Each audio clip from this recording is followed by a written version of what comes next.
No dia em que Virgílio Távora morreu, em 17 de maio de 1988, Fortaleza parecia dividida por uma linha invisível. De um lado, gente chorando como se tivesse perdido um parente. Do outro, gente sussurrando como se finalmente pudesse respirar. E a pergunta que ficou no ar, pesada, incômoda, impossível de ignorar, era a mesma para ambos.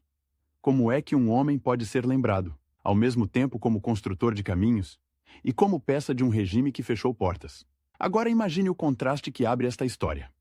Antes de ser governador, antes de ser senador, antes de ser doutor nas manchetes, Virgílio foi apenas um jovem cearense com o corpo marcado por disciplina e o ouvido treinado para obedecer. Só que, em vez de terminar em silêncio dentro de um quartel, ele escolheu um caminho que o colocaria diante de um inimigo muito mais perigoso que qualquer batalha. Um rival, um concorrente político capaz de transformar cada conquista em suspeita e cada erro em sentença. E tudo começa longe dos palanques, num Ceará em que o calor não é só clima, é destino. Virgílio nasceu num estado onde a seca não era notícia, era rotina. Havia anos em que o sertão parecia um chão rachado pedindo misericórdia, e anos em que a capital assistia a ondas de retirantes chegando, como sombras, com os pés inchados e os olhos fundos. Crescer ali era aprender cedo que governo não é teoria. Governo é água, é estrada, é comida. É a diferença entre ficar e fugir. Ainda menino, ele viu o poder se manifestar de um jeito simples e cruel. Quem tinha influência abria uma porta. Quem não tinha, dormia na calçada. Isso não aparece em discursos oficiais, mas marca qualquer pessoa que presta atenção. E Virgílio prestava. Tinha aquela inquietação de quem observa demais e fala de menos. Pelo menos no começo. A família queria estabilidade. O Ceará formava advogados, médicos, comerciantes, mas havia outra via de ascensão que prometia algo raro numa terra de incertezas. A farda, a carreira militar não oferecia apenas salário, oferecia pertencimento, ordem, um mapa para a vida. E Virgílio, ainda jovem, escolheu a ordem. Entrar no exército era como atravessar um portal. O menino do Nordeste se viu num mundo onde a cama tinha que estar esticada como papel, e o sapato tinha que brilhar como espelho. A primeira lição não foi sobre guerra, foi sobre controle. Controle do corpo, da palavra, do impulso. Quem não aguentava, voltava para casa carregando a vergonha como mala. Ele aguentou. E então veio o choque que mudaria para sempre o eixo da sua história. A Segunda Guerra Mundial. O Brasil, que por tanto tempo parecia longe do epicentro do mundo, de repente teve seus navios atacados, vidas perdidas no mar. E uma decisão que parecia impensável se tornou inevitável. Formou-se a Força Expedicionária Brasileira, a FEB. A ideia de um cearense atravessar o oceano para lutar num continente gelado soava como ficção. Mas aconteceu. A imagem é cinematográfica e brutal. Um homem criado sob sol de 40 graus descendo em solo europeu, respirando um ar que corta por dentro, vendo neve pela primeira vez, não como beleza, mas como ameaça. A Itália não era postal. Era lama, explosão, frio que endurece dedos, silêncio interrompido por tiros, e lá, no meio disso, Virgílio aprendeu outra lição que nenhum curso ensina. Liderança não é gritar. Liderança é continuar quando o medo pede para parar. Há relatos de noites em que o frio parecia uma tortura contínua, e de marchas em que o peso do equipamento esmagava os ombros como se o corpo quisesse desistir. O Brasil perdeu homens ali, não em números que ocupem livros escolares com destaque, mas em quantidade suficiente para deixar marcas em quem voltou. Virgílio voltou. E esse voltar não é simples. Quem atravessa uma guerra nunca retorna inteiro, apenas retorna vivo. O twist é que, ao regressar, ele não encontrou um país em paz. Encontrou um Brasil em ebulição, tentando se modernizar, tentando se explicar, tentando decidir que tipo de democracia queria ser. E encontrou um Ceará com as mesmas feridas de sempre. Só que agora ele tinha outra escala de comparação. Ele tinha visto na prática como logística decide destinos, como estradas movem exércitos, como infraestrutura é poder real. Só que havia um problema silencioso. O exército cobra fidelidade. E a política cobra outra coisa. Cobra a habilidade de negociar com quem você detesta. Cobra sorriso em foto. Cobra paciência para ouvir insultos sem reagir. Virgílio ainda era militar. E militar não faz carreira se expondo. Só que o Ceará, como uma engrenagem antiga, chamava quem queria mexer nela. O pós-guerra trouxe um novo tipo de ambição para o Brasil. Desenvolvimento. E desenvolvimento naquele tempo era uma palavra que podia justificar tudo, desde pontes até perseguições. Era uma palavra perigosa nas mãos certas e terrível nas mãos erradas. Ele começou a circular em ambientes onde as conversas não terminavam em continência, mas em alianças. Conheceu os bastidores em que se decidem candidaturas como se escolhem peças num tabuleiro. E devagar, aquela disciplina de quartel virou ferramenta política. Pontualidade, método, foco. Enquanto muitos viviam de improviso, Virgílio parecia funcionar como relógio. Foi aí que o concorrente entrou em cena. Adalto Bezerra, carismático, ágil, dono de um tipo de presença que dominava sala e rádio, crescia como a outra promessa do Ceará. Onde Virgílio era contido e técnico, Adalto era calor e ataque. Onde Virgílio falava de planejamento, Adalto falava de gente. E num estado em que a população estava cansada de promessas, quem dominasse a emoção dominaria o jogo. No começo, eles não precisavam se odiar. Rivalidade política nem sempre nasce de insulto. Às vezes nasce de espelho. Dois homens olhando para o mesmo espaço de poder e entendendo, sem dizer, que só um vai caber no topo. E o Ceará, com suas urgências e sua fome de futuro, seria o ringue. Virgílio começou a se projetar como alguém que podia fazer acontecer. Esse tipo de fama cresce com velocidade, mas cobra um preço. Cria expectativa. E expectativa, em política, é uma bomba relógio. Se você entrega menos do que prometeu, o povo não perdoa. Se entrega mais, seus inimigos dizem que você roubou, e ele já tinha inimigos antes mesmo de ter cargo. O que fazia Adalto perigoso não era apenas a popularidade, era a narrativa. Adalto sabia contar histórias em que sempre havia um vilão. E numa disputa real, o vilão pode ser inventado ou escolhido. Aos poucos, Virgílio começou a ser pintado por alguns como o homem da farda, o técnico distante, o candidato das elites organizadas. Era uma simplificação injusta, mas simplificações vencem eleições. Virgílio percebeu cedo que precisava de uma arma que não cabia em holster. Precisava de imagem pública. E isso, para um militar, é quase uma contradição, porque a farda manda evitar vaidade. A política exige exatamente o contrário. Aparecer, a juventude dele, que poderia ter sido tranquila após o retorno da guerra, virou uma sequência de decisões desconfortáveis, e uma delas chegou com prazo de verdade. A legislação eleitoral e as regras da carreira militar transformaram a vida dele num contador regressivo. Se quisesse disputar de forma séria, teria que se afastar. E isso significava abrir mão de um caminho seguro e previsível. Não era só renunciar a um cargo, era renunciar a uma identidade. E ele tinha poucos dias para decidir, porque o calendário não espera coragem. É aqui que a história acelera. Os encontros começaram a acontecer em salas fechadas, com cafezinho frio e fumaça no ar. Gente experiente dizia: "Você tem nome, tem disciplina, tem respeito." Outros diziam: "Você vai entrar num lamaçal, vai sair sujo." E como sempre, havia a ameaça sussurrada, aquela frase que muda o rumo de uma vida. Se você não entrar, alguém entra. E pode ser o Adalto. Essa rivalidade virou motor, não apenas por vaidade, mas por visão de mundo. Virgílio acreditava numa ideia quase obsessiva. Desenvolvimento não podia ser improviso. Precisava de estrada, energia, planejamento. Precisava de Estado funcionando como máquina. Adalto, por sua vez, parecia acreditar que a máquina só valia se o povo sentisse calor humano no comando. Dois estilos, duas promessas. Um só Ceará para governar.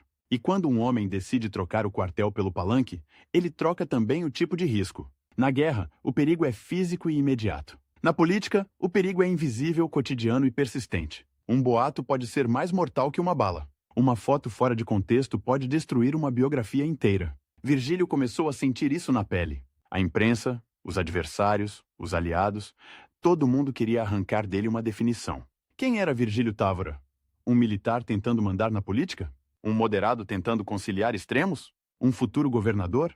Um peão de forças maiores? E, enquanto ele tentava manter o controle, o Ceará fervia em disputas que misturavam idealismo e conveniência. Porque ninguém entra na política sozinho. Quem entra, entra com um grupo. E grupo cobra. Grupo exige. Grupo ameaça abandonar quando o vento muda. Foi quando Virgílio entendeu uma verdade brutal. A maior arma de um político não é a fala. É a capacidade de permanecer de pé quando todo mundo tenta te empurrar para um lado.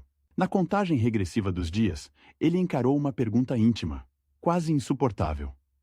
Eu vou ser lembrado como o homem que obedeceu. Ou como o homem que escolheu? A guerra tinha ensinado obediência. O Ceará exigia a escolha. E ele escolheu. A decisão não veio com fogos. Veio com um silêncio pesado, como se ele assinasse não um papel, mas uma sentença. A partir dali, cada movimento seria lido como ambição. Cada frase seria recortada. Cada amizade seria suspeita. A disputa com Adalto deixaria de ser apenas concorrência.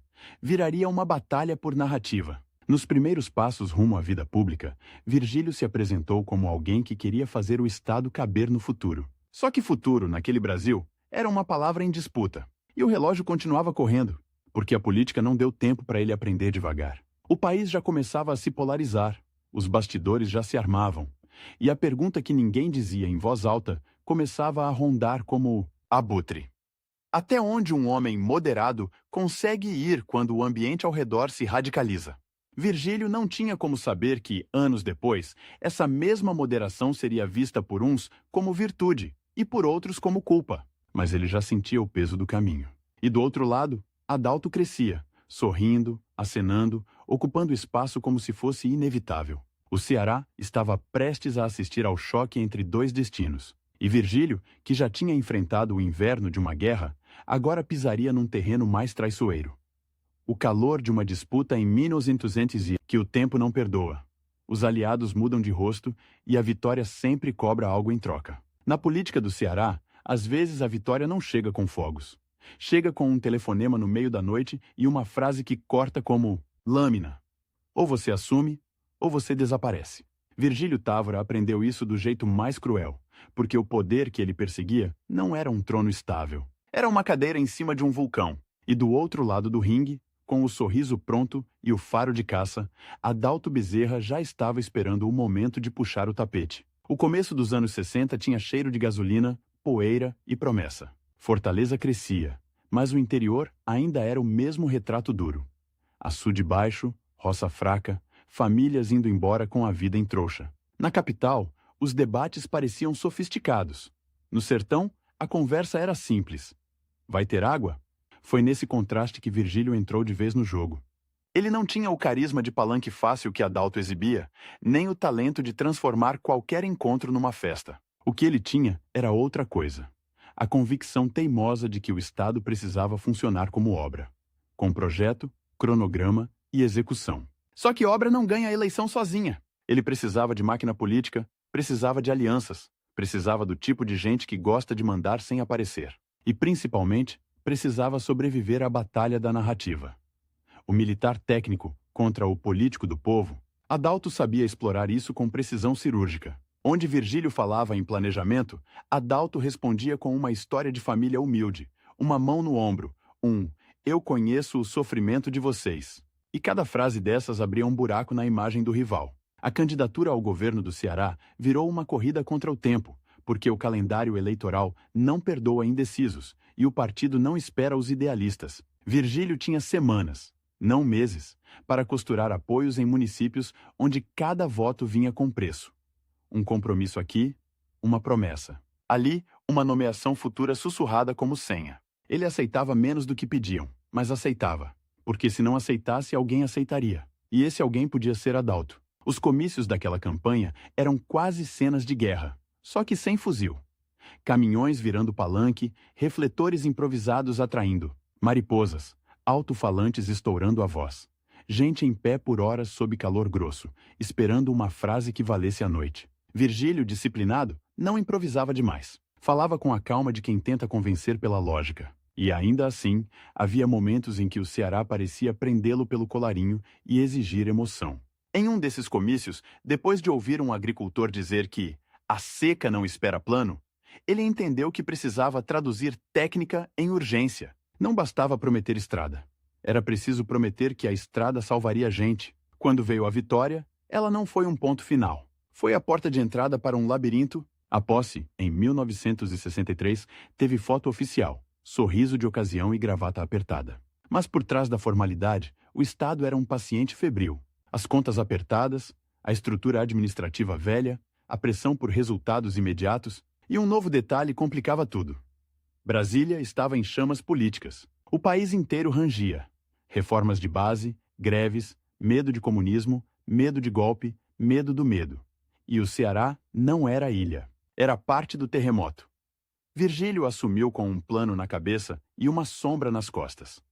Cada decisão dele seria lida como alinhamento. Se ajudasse movimentos populares, diriam que flertava com a esquerda. Se endurecesse, diriam que era um militar autoritário disfarçado. Adalto, mesmo fora do palácio, continuava presente como concorrente invisível, pronto para transformar qualquer erro em manchete. E qualquer hesitação em fraqueza. E os aliados de Virgílio, aqueles que sorriram na vitória, começaram a cobrar como credores. Obras, cargos, influência. A política é isso. O preço chega depois. Então veio 1964, e com ele a madrugada que mudou o Brasil. A imagem é quase inevitável. Rádio ligado cedo demais, voz tensa do locutor, boatos correndo como fogo em mato seco, tropas se movendo. Governadores sendo medidos pelo lado que escolhiam, ou pelo lado que pareciam escolher. O país entrou naquele tipo de suspense em que ninguém sabe se, no dia seguinte, o nome vai estar numa lista. E Virgílio, governador, não tinha o luxo de esperar. Havia um limite de tempo real, contado em horas, porque a neutralidade naquele cenário era vista como traição por todos os lados. O recado chegou com frieza. Era preciso se posicionar. E se posicionar significava mais do que discurso. Significava abrir portas, garantir ordem, impedir que o Ceará virasse palco de confronto. Virgílio, o moderado, tentou fazer o que parecia impossível. Atravessar a ponte sem ser engolido pelo rio. Não seria herói romântico nem carrasco entusiasmado. Queria preservar o Estado e, ao mesmo tempo, preservar a si mesmo. Porque ele sabia que, sem poder, não haveria estrada, não haveria água, não haveria nada. O twist foi esse. O mesmo passado militar que Adalto usava para atacá-lo virou, de repente, o que o tornava útil. Na nova lógica do país, confiável era um selo. E Virgílio passou a carregar esse selo, com tudo o que ele tinha de proteção e de culpa. Enquanto muita gente caía, Virgílio permaneceu. E permanecer naquele Brasil já era uma forma de vitória. Mas era uma vitória que vinha com veneno. Para continuar em pé, ele precisaria negociar com a engrenagem do novo regime, aceitar limites, aprender a falar sem dizer, prometer sem assinar, avançar sem provocar. Moderação ali era caminhada em arame farpado. Adalto percebeu isso antes de muitos e encontrou um novo ângulo de ataque. Se antes Virgílio era o homem da farda, agora podia ser pintado como o homem do sistema. Bastava uma frase bem colocada, uma entrevista mal interpretada, uma foto com a pessoa errada. E em tempos de medo, a reputação vira pólvora. Virgílio começou a ser chamado para Brasília. Convites que pareciam honra, mas carregavam teste. Um deles veio com prazo curto, quase ofensivo. Aceitar ou recusar sem tempo para construir justificativa. Aceitar significava ampliar influência e abrir caminho para recursos. Recusar podia significar isolamento político. Ele aceitou. E num salto que parecia promoção, virou peça mais próxima do centro. Assumiu papel no governo federal, onde as obras eram gigantes. E as pressões, monstruosas. Lá, ele viu o tamanho real do país e o tamanho real do regime. Viu o quanto uma canetada mudava destino e o quanto um não podia custar carreira. Só que toda ascensão cria vácuo, e o vácuo tem dono. No Ceará, Adalto crescia como quem entende o tempo. Ele não precisava derrubar Virgílio frontalmente. Bastava esperar o momento em que a população confundisse prudência com fraqueza. E, quando o regime apertou o cerco e a política virou um corredor estreito, Adalto soube andar naquele corredor com desenvoltura. O rival ocupava espaços, construía rede, colecionava aliados. Era como ver alguém montando uma casa dentro do seu próprio terreno. Anos depois, quando Adalto alcançou o governo do Ceará, o golpe simbólico foi perfeito. O homem da emoção e do ataque sentava na cadeira, que Virgílio um dia ocupou pela via do voto. Para muitos, era como se a disputa estivesse resolvida. Para Virgílio, era o começo de outra batalha, mais silenciosa e mais difícil. A batalha para voltar sem parecer que estava apenas voltando por ambição. E aqui, a história da outra curva, porque no fim dos anos 70, o regime começou a falar em abertura. A palavra parecia suave, mas por trás dela havia tensão. Militares divididos, sociedade pressionando, economia apertando, e a velha política tentando renascer dentro das regras novas. Nesse cenário, escolher o próximo governador não era só decisão administrativa. Era sinal, era recado, era estratégia. E Virgílio enxergou a janela. Só que a janela tinha grades. Para voltar ao palácio, ele não enfrentaria uma eleição direta. Enfrentaria uma escolha controlada, feita por cúpulas, costurada em salas fechadas. E nessas salas, Adalto ainda era o concorrente. Talvez mais perigoso do que nunca, porque tinha a vantagem do poder recente, da rede montada, da lealdade cobrada. Virgílio precisava virar o jogo no campo onde Adalto era forte. Bastidor. A contagem regressiva recomeçou quando chegou a notícia. Em poucos dias, o nome seria decidido. Não em meses, dias. Tempo suficiente para perder tudo por uma conversa mal conduzida. Virgílio, que sempre pareceu frio em público, virou máquina em privado. Telefonemas em sequência, visitas discretas, emissários indo e voltando. Cada apoio conquistado era um tijolo. Cada apoio perdido era uma rachadura. E o mais cruel, ele precisava parecer moderado enquanto jogava com dureza, porque a imagem dele era essa: o homem do equilíbrio. Se aparecesse agressivo, quebrava o próprio mito. Adalto, esperto, tentava provocá-lo a sair do personagem, espalhando que Virgílio queria voltar a qualquer custo, que era o candidato do gabinete, que não suportava ver o rival brilhar. Era a isca. E Virgílio engoliu seco e seguiu. O twist final daquela disputa é que a decisão não veio como anúncio triunfal. Veio como veredito. Virgílio seria o escolhido para governar novamente, agora em 1979, num Ceará que já não era o mesmo, e num Brasil que começava a rachar por dentro. Ele voltaria ao palácio não carregado pelo voto popular, mas empurrado por um acordo de forças. E isso mudava tudo. Porque, se antes ele podia dizer, fui eleito, agora teria que provar 2 vezes que não era apenas nomeado. Na véspera da posse, há uma cena que resume o tamanho do desafio. Virgílio, sozinho por alguns minutos, encarando mapas e relatórios, como quem encara uma trincheira. O Ceará pedia desenvolvimento, mas a economia dava sinais de cansaço. O regime falava em distensão, mas ainda tinha dentes. E Adalto, derrotado naquele round, não tinha ido embora. Estava apenas recuando para atacar depois, pronto para cobrar cada atraso, cada obra inacabada, cada promessa que não virasse concreto. E então a porta se abre. As luzes do palácio o engolem. E ele dá o passo que separa o homem público do homem, encurralado pelo próprio destino. Porque a partir dali, o tempo não seria mais o prazo da candidatura, nem o prazo da escolha em Brasília. Seria um cronômetro maior e mais implacável. O tempo de transformar poder em resultado antes que a história e o rival o carimbassem, para sempre como apenas mais uma peça de um regime. O primeiro som daquela nova gestão não foi aplauso, foi água batendo em lata. Na madrugada em que Virgílio Távora voltou ao palácio, um carro-pipa passou arrastando corrente pelo asfalto de Fortaleza, e o barulho, metálico, parecia um aviso. O Ceará não ia dar a ele o luxo de começar devagar. Do lado de fora, a cidade crescia com pressa.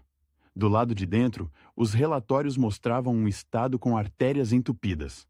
Estradas, ruins, interior isolado, energia capenga, orçamento espremido por uma inflação que comia números como cupim e, em cima de tudo, a frase que ele ouviu de um assessor, seca como sentença. O senhor tem 3 anos... 3. Depois disso muda tudo. 3 anos era pouco para qualquer governo. Para um governo nomeado, era menos ainda. Virgílio sabia que não podia vender esperança. Precisava entregar concreto. Porque Adalto Bezerra, do outro lado, já estava com o dedo apontado para cada rachadura. O rival não precisava derrubá-lo pela força. Bastava repetir, como um refrão venenoso, que Virgílio era o governador do sistema. Um engenheiro de gabinete, distante do povo. E em tempos de abertura lenta, essa acusação virava gasolina. Virgílio decidiu começar onde a propaganda não chega. Na engrenagem, mudou rotinas, puxou para perto os técnicos e fez uma coisa que, para muitos políticos, soa como heresia. Cobrou prazos com o relógio em cima da mesa. Reuniões deixaram de ser cerimônia. Viraram triagem. Quem não entregasse, caía. Quem entregasse, ganhava autonomia. Era um estilo frio, quase clínico. E justamente por isso funcionava. Só que cada demissão criava um inimigo. E cada inimigo era uma carta que Adalto podia usar. O primeiro grande teste veio do céu. Ou melhor, da ausência dele. O sertão entrou num ciclo de chuva irregular. E a paisagem que chegava por fotos e telex parecia de filme apocalíptico. Terra aberta. Em fendas, rebanho magro com costela marcada, gente carregando lata na cabeça como se carregasse o próprio tempo. Virgílio entendeu, com a clareza de quem já tinha visto isso antes, que a seca não era só um fenômeno natural. Era uma força política. Ela derrubava governos, ela criava heróis de ocasião, ela fabricava salvadores. E Adalto sabia se vestir de salvador como ninguém. Virgílio escolheu o caminho mais perigoso: enfrentar a seca sem espetáculo. Em vez de prometer milagre, montou um mapa de prioridades: água primeiro, estrada depois, emprego em seguida. Frentes de trabalho para impedir que o interior virasse êxodo em massa, perfuração de poços onde dava, adutoras emergenciais onde fosse possível, recuperação de trechos críticos de abastecimento. Não era glamour, era sobrevivência. E em política, sobrevivência não rende foto bonita, rende cobrança. A cobrança veio rápida e veio com maldade calculada. Num fim de tarde, Adalto apareceu em rádio com uma frase que parecia simples, mas era uma lâmina. O povo não bebe cronograma. Aquilo grudou. O Ceará repetiu, e Virgílio sentiu a armadilha. Se respondesse com técnica, soaria distante. Se respondesse com emoção, perderia a identidade de gestor. Era o tipo de nó que Adalto adorava amarrar. Então Virgílio fez uma jogada inesperada. Um twist silencioso. Em vez de rebater Adalto, ele mudou o palco. Chamou prefeitos, inclusive alguns alinhados ao rival, e colocou todo mundo na mesma mesa, diante do mesmo mapa, com os mesmos números. Sem discurso. Só o Estado nu. Foi um gesto que tinha duas leituras. Para os militares duros, aquilo parecia perigoso. Conversa demais, política demais. Para a sociedade, parecia o oposto do autoritarismo. Um governador que escutava, que expunha dados, que chamava responsabilidade. E de quebra, ele tirou de Adalto o monopólio da voz do povo, porque agora o povo tinha intermediários participando do plano. Mas participação cobra preço. Prefeito pede obra, deputado pede influência. E o cofre não é elástico. A cada semana, Virgílio tinha de negociar com Brasília como quem negocia oxigênio. O regime militar ainda tinha dentes, e os recursos federais tinham senha. Virgílio usava a reputação de moderado como moeda.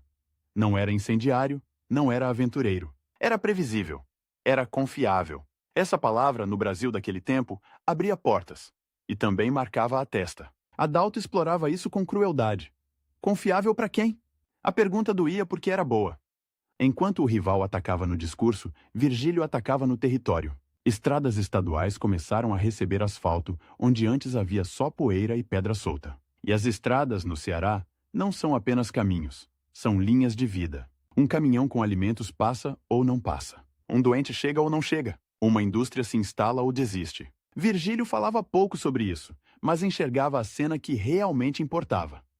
Uma ambulância chacoalhando menos, um caminhão quebrando, menos, um agricultor vendendo sem perder metade no caminho. É nisso que um governo se torna real. O desenvolvimento, porém, tinha outro inimigo invisível: energia. Sem eletricidade firme, o interior não industrializa, não refrigera, não conserva, não amplia. Virgílio empurrou projetos de expansão e integração, fez pressão por melhorias de fornecimento, abriu caminho para polos de produção e para a lógica de trazer empresa, em vez de apenas esperar emprego cair do céu.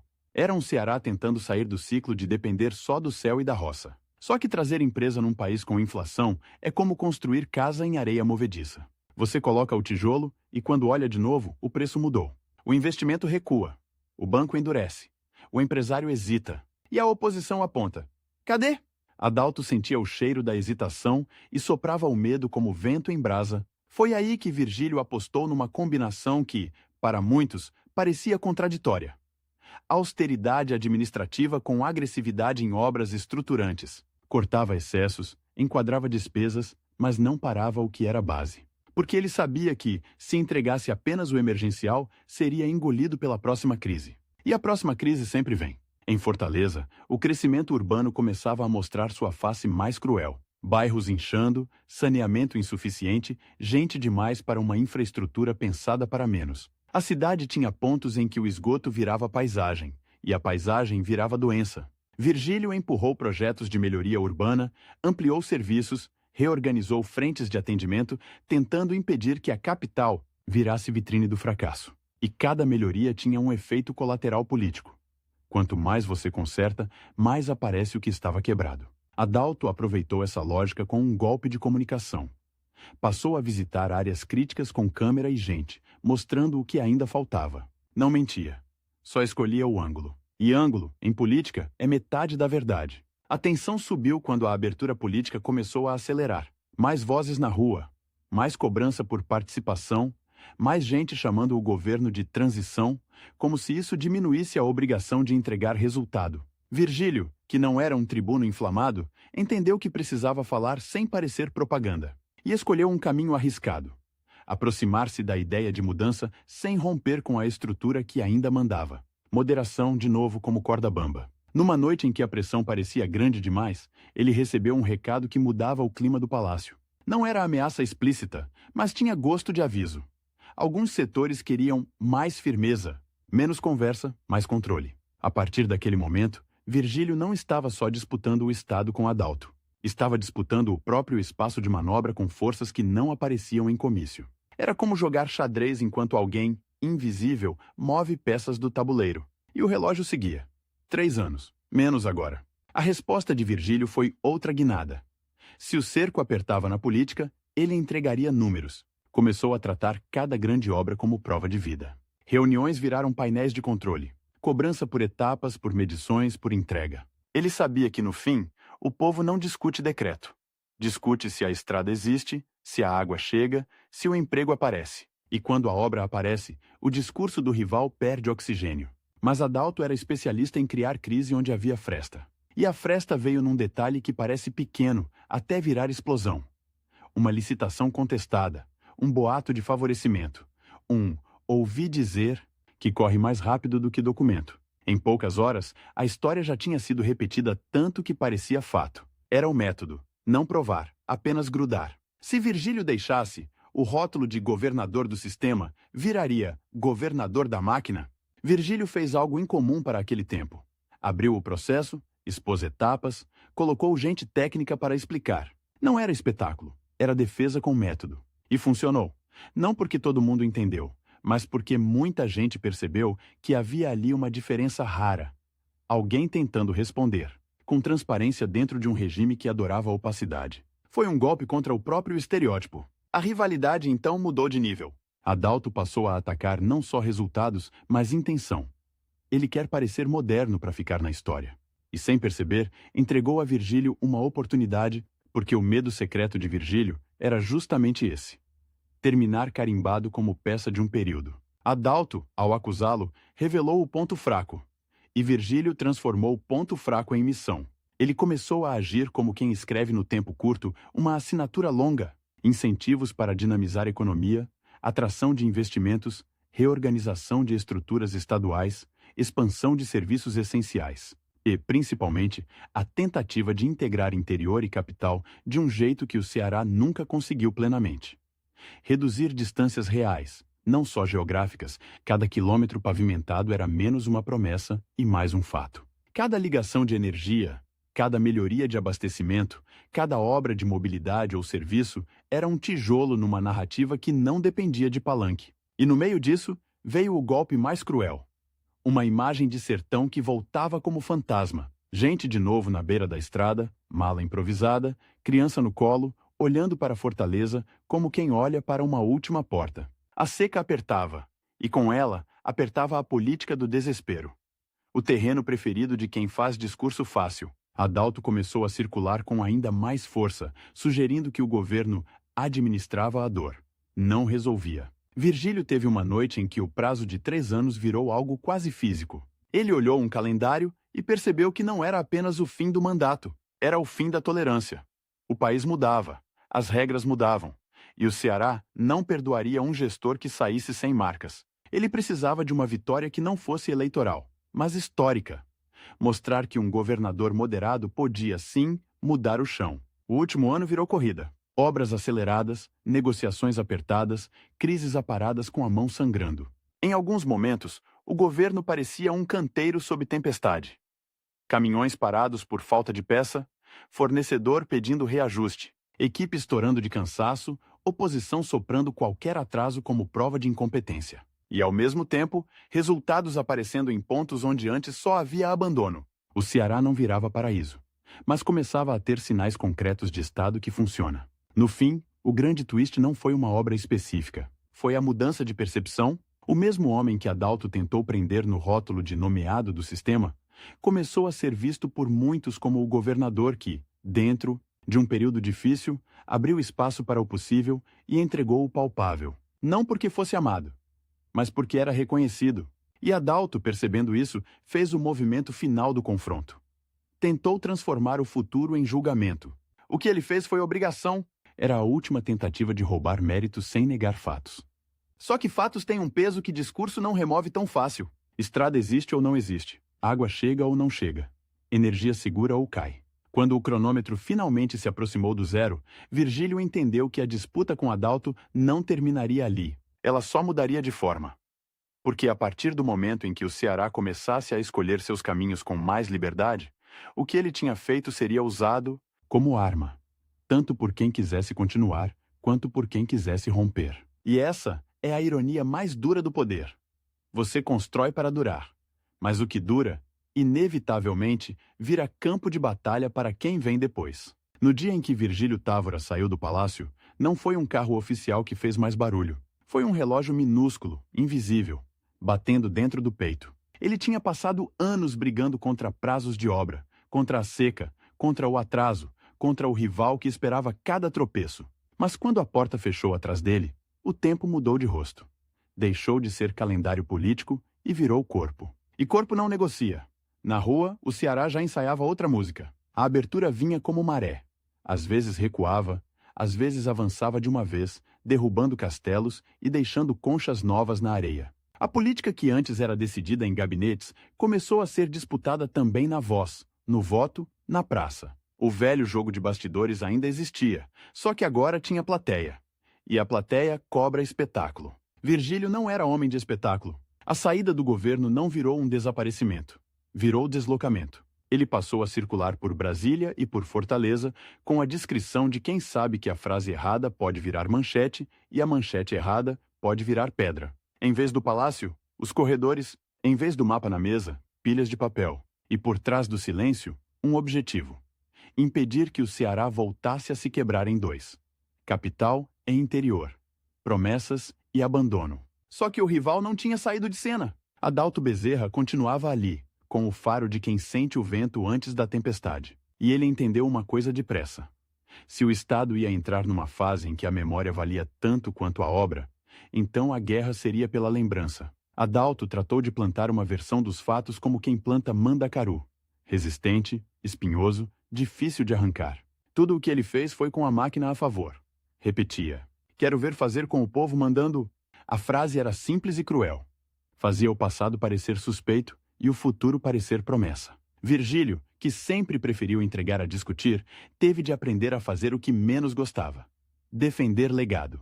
E defender legado no Brasil é caminhar por um campo minado de vaidade e ressentimento. Um gestor pode construir 100 pontes. Basta uma enchente derrubar uma para chamarem o resto de maquiagem. Ele começou a aparecer em encontros, conversas, reuniões de partido, articulando como moderado num tempo que premiava o radical. O país inteiro estava elétrico. A anistia tinha aberto portas e também aberto feridas. Gente voltava, gente cobrava, gente lembrava. E no meio, havia uma pergunta que cortava qualquer mesa de negociação: quem, afinal, tinha direito de falar em nome da mudança? Adalto tentava ocupar esse lugar com o corpo inteiro. Onde havia microfone, ele chegava primeiro.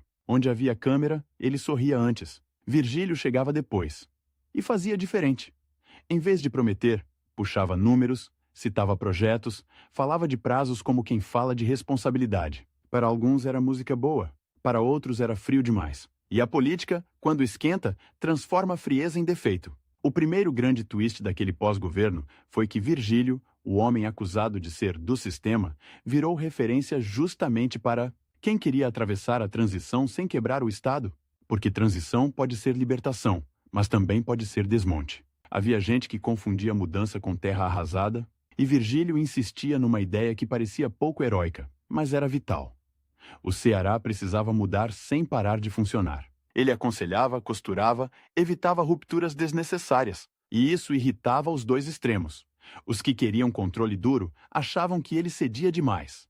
Os que queriam ruptura total achavam que ele era prudente demais. Ser moderado naquele momento era como andar numa ponte estreita com vento dos dois lados. O Ceará, ao mesmo tempo, vivia seus próprios choques. A economia brasileira parecia um bicho doente. Inflação alta, planos nascendo e morrendo, salários perdendo valor no caminho entre o bolso e a feira. Cada vez que uma dona de casa via o preço do feijão subir de manhã e subir de novo à tarde, a raiva procurava um rosto. E, em política, a raiva sempre encontra alguém para culpar, mesmo que o culpado seja só o mais visível.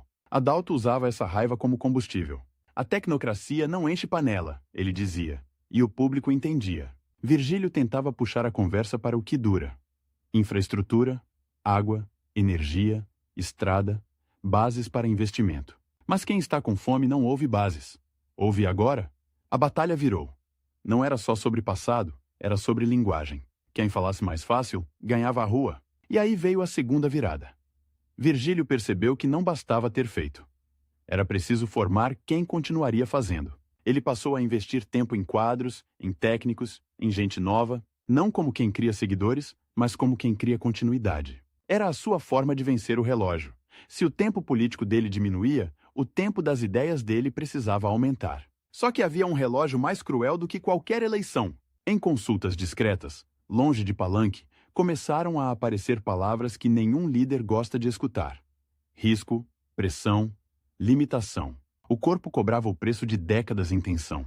E o homem que tinha aguentado seca, crise, oposição e avisos de força, agora encarava uma ameaça que não dava para negociar em Brasília. Médicos falavam em cuidados, em reduzir ritmo, mas como se reduz o ritmo de alguém treinado para viver contra o prazo? Virgílio tentou tratar a saúde como tratava uma obra. Com método, ajustou a agenda, mas não parou. Cortou excessos, mas não abandonou a articulação. E por fora, mantinha a postura de sempre.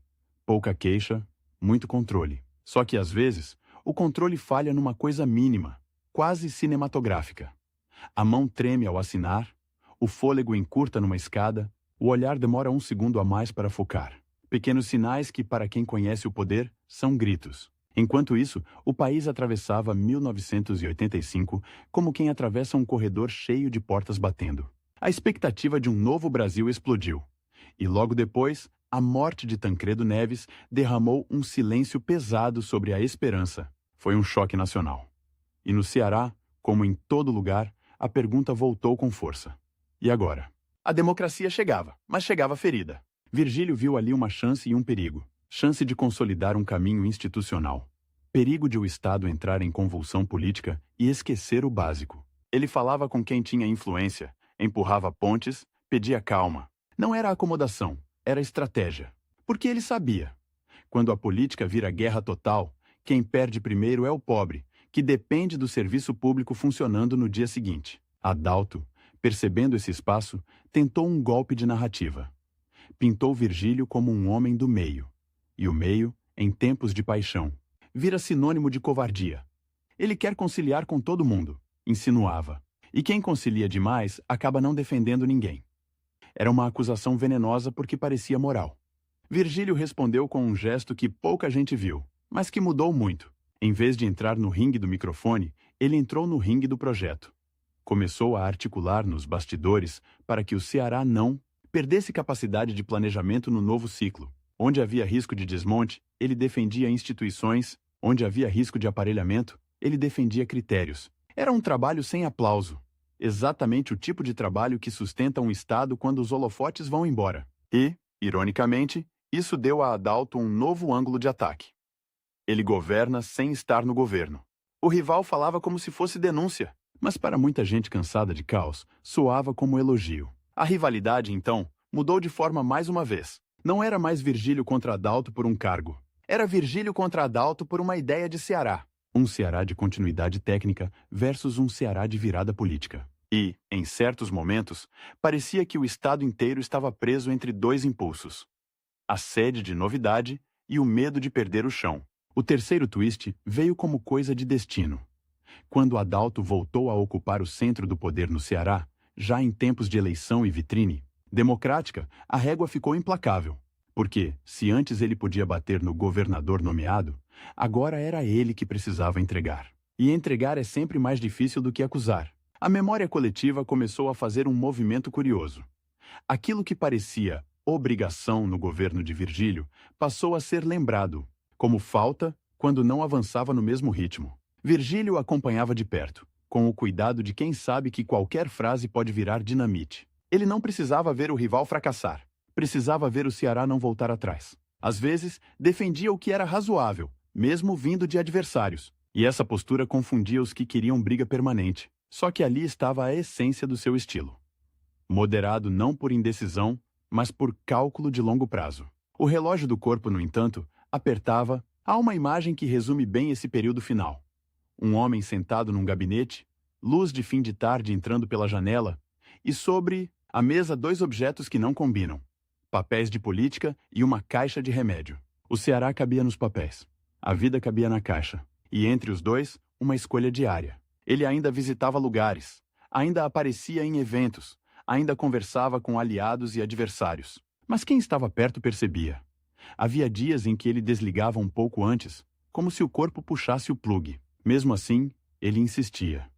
Como se, ao parar, admitisse derrota para um inimigo que não tinha rosto. Em 1988, o tempo ficou curto de verdade. A notícia correu mais rápido do que a família gostaria. O Ceará, que tantas vezes foi duro com seus líderes, também sabe ser dramaticamente afetivo quando percebe que está prestes a perder uma figura. E o choque não foi só pela morte. Foi pelo contraste. Um homem identificado com obras, com planejamento, com a dureza do concreto, de repente vulnerável como qualquer um. Quando a data chegou, 17 de maio de 1988, o Estado sentiu como se tivesse caído um pilar. E a cena, para quem viu, ficou gravada com força visual. Gente em silêncio, rostos marcados, olhos vermelhos, um clima de fim de era. Políticos que o criticavam apareceram. Adversários que o enfrentaram mediram as palavras, porque a morte faz uma coisa que nenhuma campanha consegue. Ela coloca tudo no mesmo tamanho por um instante. E aí veio o último e mais humano dos twists.